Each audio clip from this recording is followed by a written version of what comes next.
এখানে একটা কথা, যদিও মাগরিবের সময় হয়েছে, কিন্তু আপনার কাছ থেকে আমরা বিষয়টা সমাধান চাই। উনি ওনার কথা বলছেন যে মিলাদটা সর্বসম্মতিক্রমে মুস্তাহাব, এই কথাটা বলেছেন। আমরা কি আজ থেকে মিলাদ করবো কিনা একটা বিষয়, ওনার কথাটাকে এই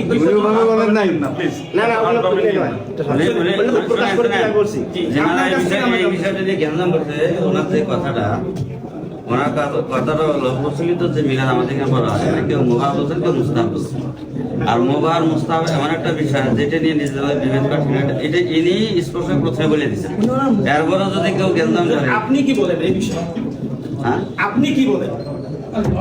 মিলাদকে আমরা অস্বীকার করি না, কিন্তু প্রচলিত যে মিলাদ, এই মিলাদের পক্ষে না বিপক্ষে, এই কথাটা আপনি স্পষ্ট করবেন আজকে এই মজলিসে, যেহেতু এটা বাহাসের মজলিসে নয়, এই বিষয়টা আপনি স্পষ্ট জাস্ট আলোচনা। জি, জাস্ট আলোচনা।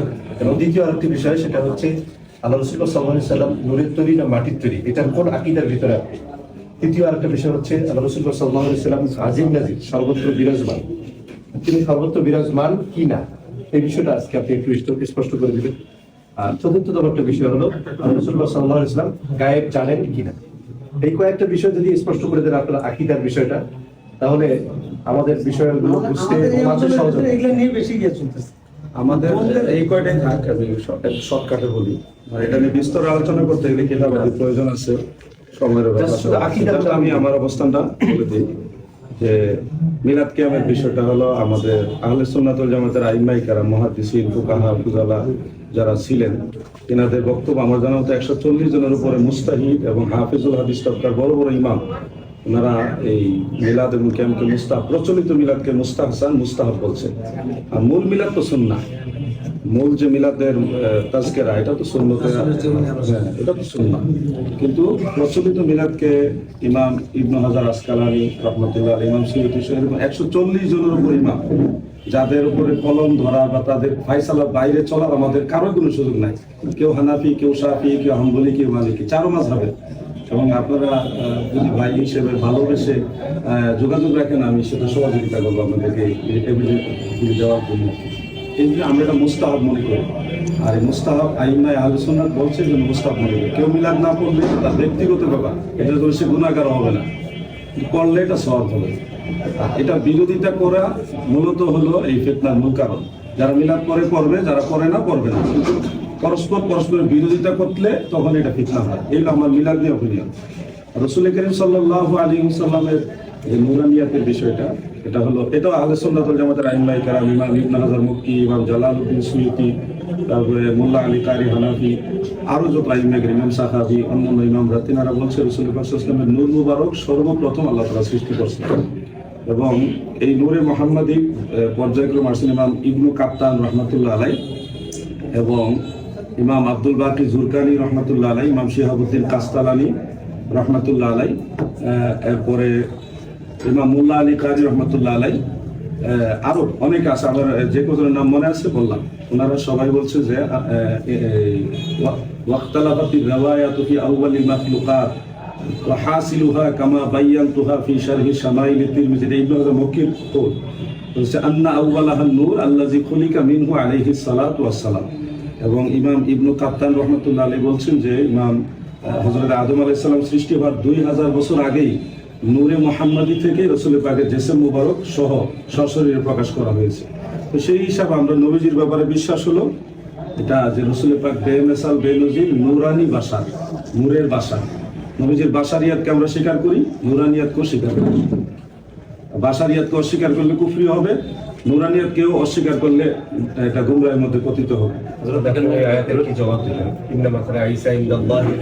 সহজ বিষয়, এটা তো ইন্না মাসালা ঈসা, এটা তো এখানে হাজমির একজনকে বলা হয়েছে, আদম আলাইহিস সালাম। যে কোনো তাফসীর খুলেন আপনি দেখবেন, এটা বলে নিই ভাই আমার সাথে। এখানে আয়াতে কারিমাটা একটু শেয়ার করেন যে ইন্না মাসালা ঈসা, এটাকে একটু শেয়ার করেন, মাসালি আদম নাকি।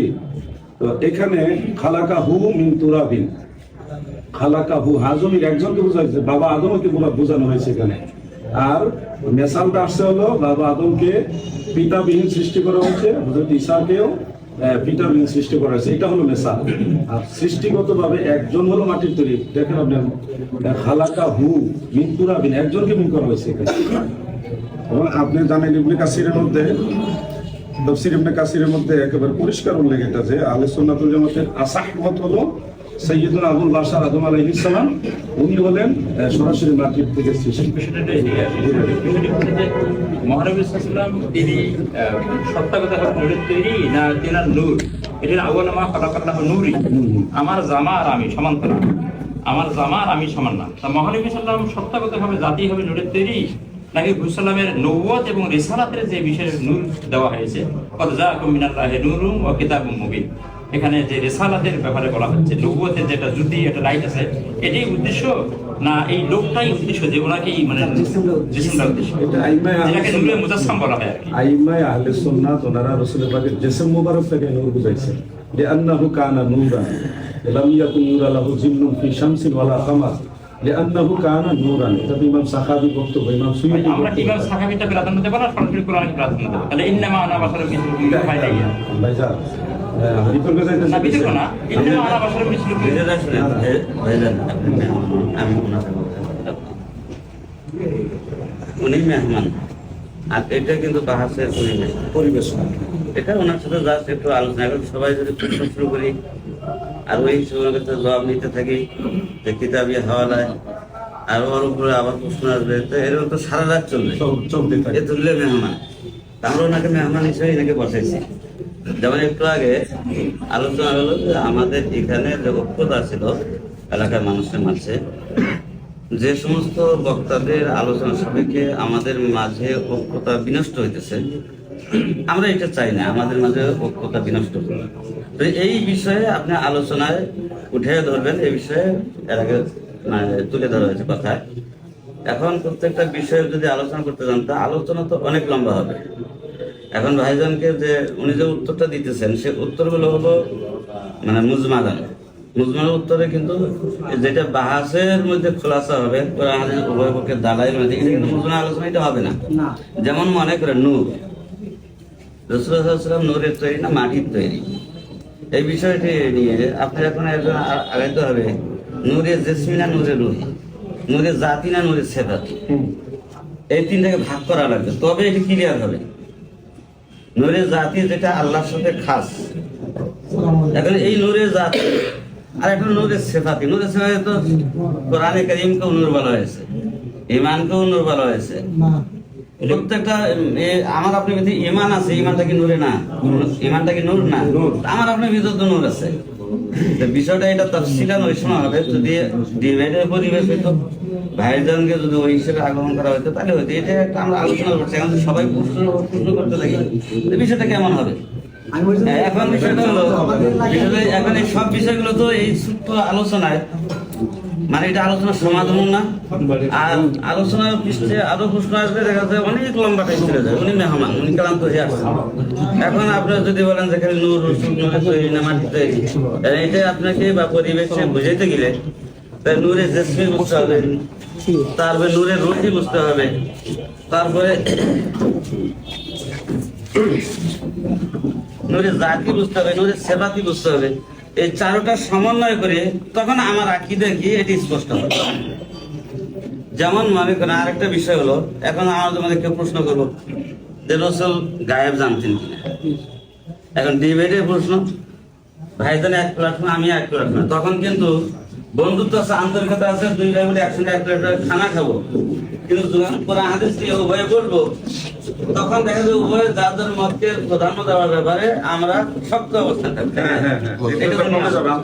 এখন মনে করেন এমনি আবার একসময় বেশি এক প্লেটে খানা খাবো, এটা ঠিক আছে, কিন্তু মেহমান হিসেবে আসছেন।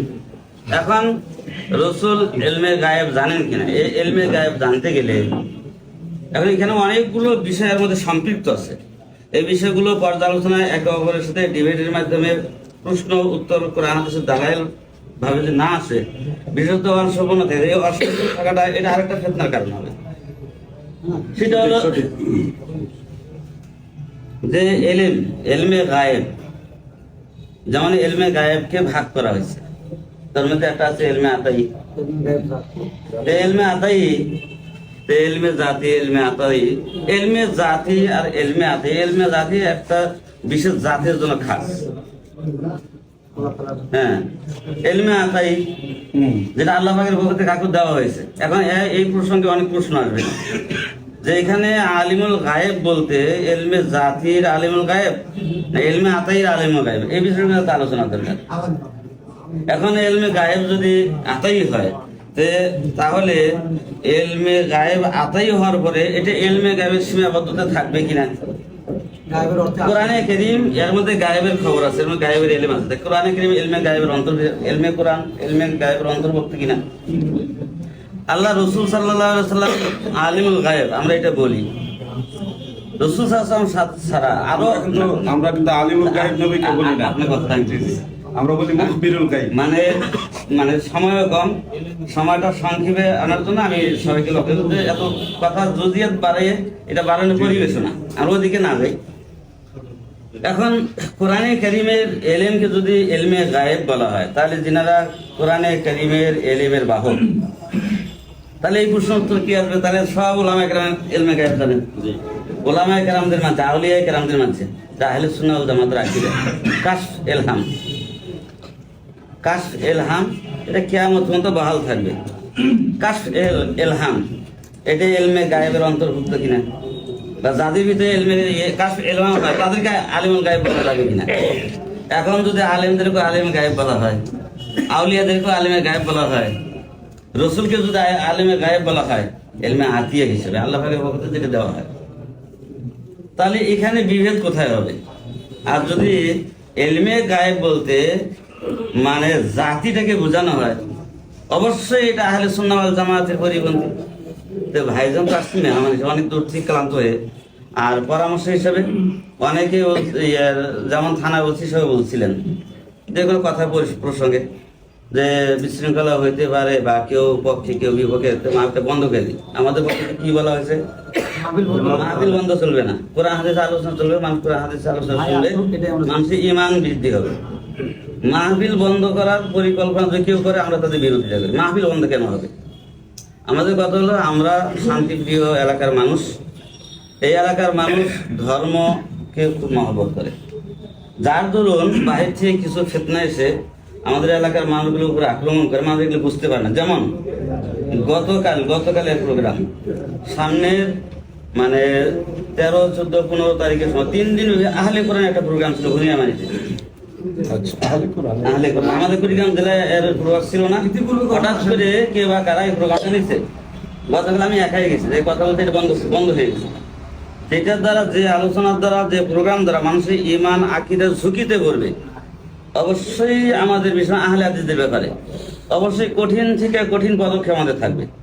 ভাইজান শুরুতে এসে একটা সুন্দর কথা বলছেন যে ওলামায়ে কেরামদের মন মগজ মাওয়াফিক, সেটা হলো যে এই একটা পরিবেশের মধ্যে যে সময় দুনিয়ার ফিতনা, আমরা চাই ঐক্য, আমরা নিজেদের মধ্যে বিভেদ দূরত্ব এটা পয়দা হয়, এরকম পরিবেশ চাই না। এইটা কিন্তু আমাদেরও চাওয়া। ভাইজানের কাছে উনি মেহমান, আমরা মেহমানের সম্মান ওনাকে রাখি, এই মানে বিষয়টা আমাদেরও তামান্না। এখন যে কারণে আমাদের এলাকার মধ্যে আজকে মসজিদ বিভক্তি হয়, ঈদগাহ বিভক্তি হয়, সমাজ বিভক্তি হয়, বিয়ে শাদী বিভক্তি হয় এবং কাদা ছুড়াছুড়ি, যেমন সুন্দর একটা কথা বলছেন, ঐক্যের সময় আমাদের মধ্যে ছোট ছোট জুজিয়াত বিষয়গুলো নিয়ে এমন মতানৈক্য, একজন আরেকজনকে কাফেরও বলতেছে।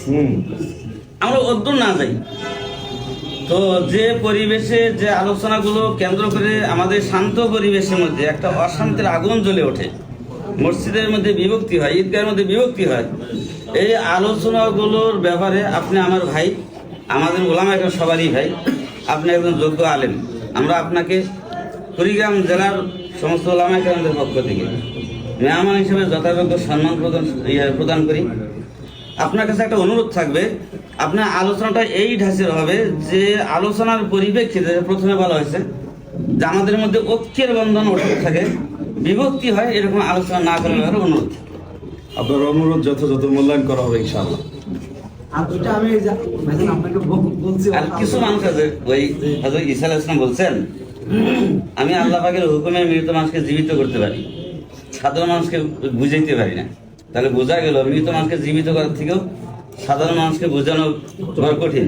ওলামা কেরাম বুঝায় একরকম, সাধারণ মানুষ আরেকটা বুঝে বাস মাতাল হয়ে যায়। এখন মেহমান তো কথা বলে চলে যায়, পরে দেখা যায় নিজেদের মধ্যে এলাকার মধ্যে অনেক বিভেদ শুরু হয়ে যায়। এর জন্য ভাইজানের কাছে অনুরোধ থাকলো, আপনি মেহমান আসেন, বই আছে, এটা ডিবেটের বিষয় না। এক সেট বই রাখার কথা আছে। আমরা এটাও প্রস্তাব দিছি ভাইজান, এখানে করতে হচ্ছে ওখানে আলোচনা হচ্ছে যে মাহফিলে ওঠার আগে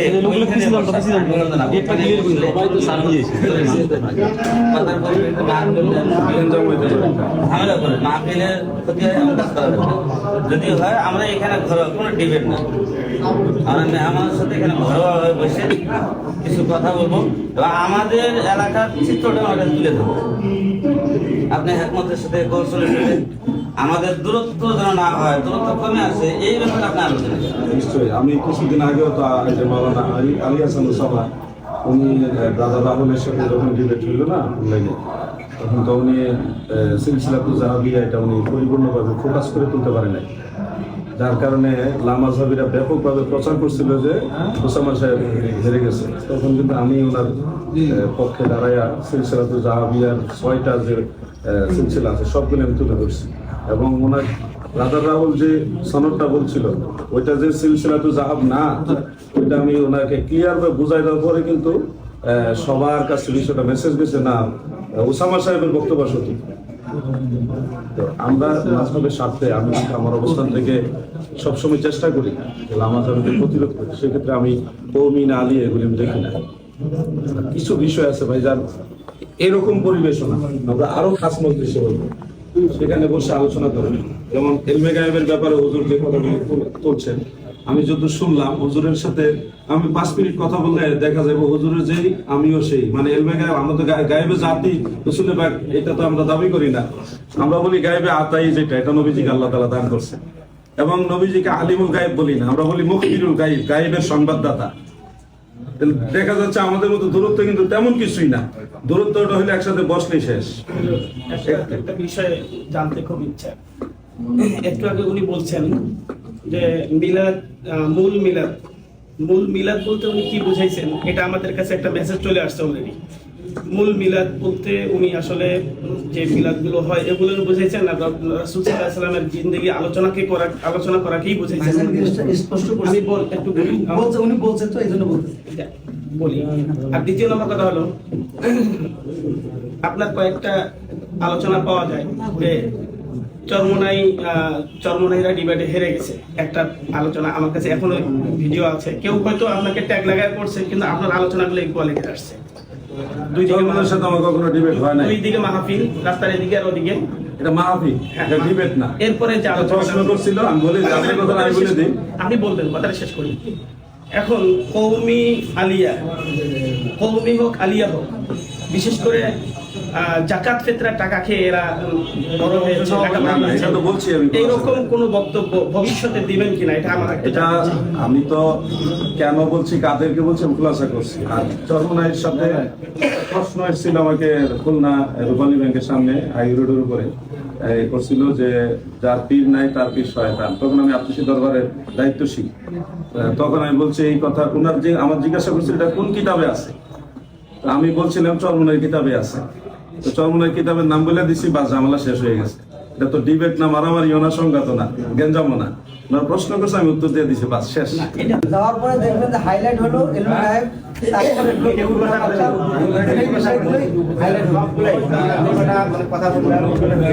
যদি আসে এলমে গায়েবের ব্যাপারে তো প্রশ্ন আসলে আমি উত্তর দিব, সেখানে তো শুনবে। যদি কোনো ধরনের মনে করেন আহলে সুন্নাত ওয়াল জামাতের আকীদার খেলাফ কোনো কথা বলি, তাহলে আপনারা আমাকে ধরবেন আবার যে আপনি কেন এটা আহলে সুন্নাত ওয়াল জামাতের খেলাফ কথা বললেন। আর আমি তো বলেই গেলাম যে গায়েবের জাতি নবীজি জানে, এটা আমরা বলি না। নবীজিকে আলিমুল গায়েব মনে করি না, আমরা মুখবিরুল গায়েব মনে করি। নবীজি গায়েবের সংবাদদাতা, তো এটা তো এটা নিয়ে তো একতলাপ নাই। আমাদের আপনার বক্তব্য হ্যাঁ বাস, এটা আর কোনো অসুবিধা নাই। হুজুর আমার বই সব কালকে মাহফিল থেকে সব নিয়ে গেছে মানুষের, মানে নাই, আরো কিছু বই আছে, সবাইকে দেওয়া সম্ভব না। সবার পক্ষে আমি হুজুরকে এক সেট অ্যাকসেপ্ট না কিছু বই দিয়ে গেলাম হাদিয়া। আশা করি এগুলি দেখলে হুজুর আমার সম্পর্কে একটু আমার আকীদাটা কি, আমার কোন পথে আমি চলতে সেটা হুজুর একটা আইডিয়া করতে পারবে। হুজুরকে হাদিয়া হিসেবে দিয়ে গেলাম।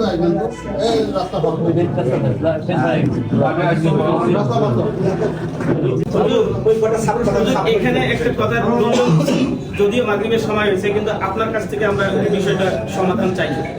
উনি ওনার কথা বলছেন যে মিলাদটা সর্বসম্মতিক্রমে মুস্তাহাব, এই কথাটা বলেছেন। আমরা কি আজ থেকে মিলাদ করবো কিনা একটা বিষয়, যদি ওনার কথাটাকে এই না প্লিজ এই বিষয়টা নিয়ে জ্ঞান করছে ওনার যে কথাটা, ওনার কথাটা হলো প্রচলিত যে মিলাদ আমাদের এখানে বলা হয়, কেউ মুবাহ বলছেন, কেউ মুস্তাহাব বলছেন। আর মুবাহ আর মুস্তাহাব এমন একটা বিষয় যেটা নিয়ে নিজেদের বিভেদ করছেন, এটা ইনি স্পষ্ট প্রথমে বলে দিচ্ছেন। এরপরে যদি কেউ জ্ঞান করে, আপনি কি বলেন এই বিষয়ে? হ্যাঁ আপনি কি বলেন? আচ্ছা আমাদের ঠিক আছে ঠিক আছে, বিষয়টা হলো শুনেন, মুবাহ এবং মুস্তাহাব এমন একটা দরজার ইবাদত, আমাদের আকাবিরিনদের মধ্যে অনেকে পড়ছেন, কিন্তু একটা মুবাহ জিনিসকে যদি কেউ ওয়াজিব মনে করে করে, লাজিম মনে করে করে, অবশ্যই এটা প্রতিরোধ করতে এটা বেদাত। আর যদি মুবাহ ইবাদতকে মুবাহ বা মুস্তাহাব বিষয়কে তার স্তরে রেখে কেউ করে, এটা জরুরি মনে করে, না করলে গুনাহ হবে, না করলে ঈমান নষ্ট হয়ে যাবে, এইরকম আকীদা না। বরঞ্চ এটা মুবাহ স্তরে রেখে যদি, এটা শুধু মিলাদ কেমন না, আরো অন্যান্য ইবাদত যে বিষয়গুলো মুবাহ দরজার আছে, সেই আবাদতগুলো যদি মুবাহ দরজা থেকে আরো বাড়াইয়া কেউ ওয়াজিবাতের দরজা নিয়ে যায়, লুজুমের দরজা নিয়ে যায়, তাহলে অবশ্যই এটা প্রতিরোধ করা দরকার। এটা বেদাত, এবং শুধু বেদাত, এটা শক্ত বেদাত। আর যদি এটা মুবাহ মুস্তাহসান এই দরজায় যদি থাকে, তাহলে এটা অনেকে যখন করছেন, আগেরও উলামা একরাম করতেন, সেই হিসাবে কেউ যদি করে করতে পারে। এটা আমাদের উলামা একরাম, এখন আমিও একমত হুজুরের সাথে। এটা হুজুরের কেউ যদি সারা জীবন এটার মধ্যে এটার মধ্যে কিয়াম যেটা করা হয়, হুজুরের সাথে আমাদের কথা, হুজুরের সাথে আমাদের কথা তখনই টক্কর হয়েছে। ভাই শুনেন শুনেন, হুজুরের সাথে আমাদের কথা তখনই বিবাদ হতো, আপনি না বললেও বা কেউ কোনো আমরাই ধরতাম। হুজুর যদি বলতেন যে প্রচলিত মিলাদ এটা করতেই হবে, এটা না করলে মানে পূর্ণতা হবে না, এটা আমরা এটা জরুরি মনে করি, যেটা করতে হবে, এটা মুসলমানের শান, এটা ইসলামের একটা ইবাদতের অঙ্গ প্রমাণিত, এটা না করলে গুনাহ হবে, এই কথা যদি উনি বলতেন তাহলে আমরা ওনাকে সাথেই ধরতাম। যেহেতু উনি প্রথমে কথাটা হালকা করেছেন, কোথায় যে মিলাদ এটা মুস্তাহসান মুবাহ একটা বিষয়, এই ছোট ছোট বিষয়গুলো নিয়ে আমরা নিজেদের মধ্যে বিভেদে গিয়ে নিজেদের মধ্যে বন্ধুত্বের দূরত্ব হয়তো না, এটা প্রথমে উনি বলে দিয়েছেন। এখন এই কথাটা এত হালকা করে বলছেন, যার উপরে দ্বিতীয়বার আর কথা প্রশ্ন করে, এটা সময় নষ্ট করে, এটা আমি মনে করি।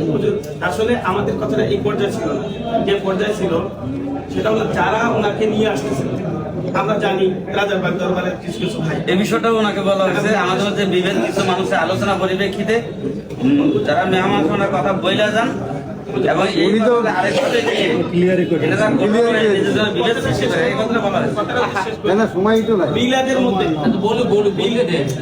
মিলাদের মধ্যে এক মজলিসে মিলাদ পড়াবে, আমি মিলাদ করবো না, এটা আপনি যেভাবে বললেন এটা মুবাহ হিসেবে ধরা হলো, এটা হুজুরের কথা হিসেবে মনে করে মিলাদ করবো না। আমাদের কোনো আপত্তি নেই। আমি দরুদ শরীফ পড়তেছিলাম বসে, কিন্তু ওই মজলিস থেকে আমাকে বলা হলো এ বেয়াদব, রাসূলের সাথে বেয়াদবি করতেছে, ও দাঁড়াইতেছেন।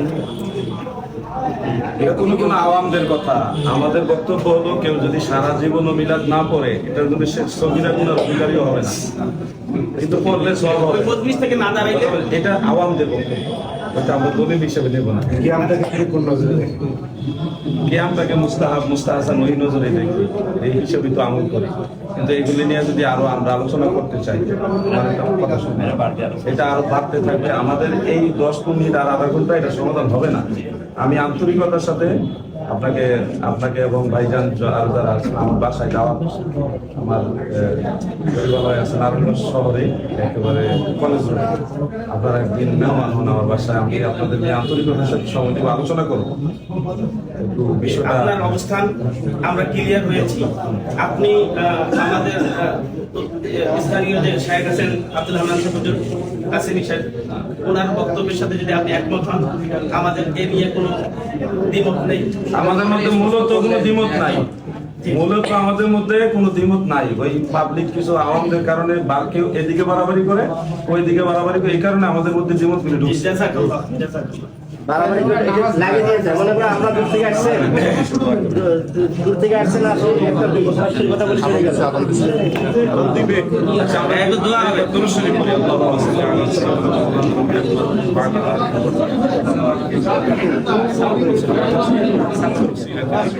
কথা না বলি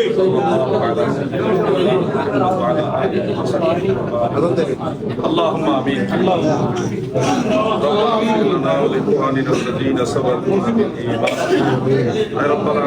আমাদের জীবনের জানা অজানা সমস্ত গুনাহ খাতা মাফ করে দেন আল্লাহ। আমাদের দুনিয়া ও আখিরাত সহজ করে দেন আল্লাহ। হে আল্লাহ, আপনার আযাব থেকে বাঁচার মতো কোনো শক্তি আমাদের নাই। আমরা আমাদের নিজেদেরকে আপনার কাছে সুপুর্দ করলাম। আপনার হাবিবের উসিলায় আমাদের দুনিয়া ও আখিরাতকে আপনি সহজ করে দেন আল্লাহ। আমাদের মা বাবা দাদা দাদি নানা নানি আপনজন যারা কবরবাসী হয়েছেন তাদের সবাইকে আপনি দয়া করে মাফ করে দেন আল্লাহ। আল্লাহ তাদের কবরগুলো জান্নাতের বাগান বানায় দেন আল্লাহ। ওলামায়ে আহলে সুন্নাতের হাজিরিকে আপনি দয়া করে কবুল করেন আল্লাহ। ওয়া সালামুন আলাল মুরসালিন ওয়ালহামদুলিল্লাহি রাব্বিল আলামিন বিরাব্বিল লা ইলাহা ইল্লাল্লাহ।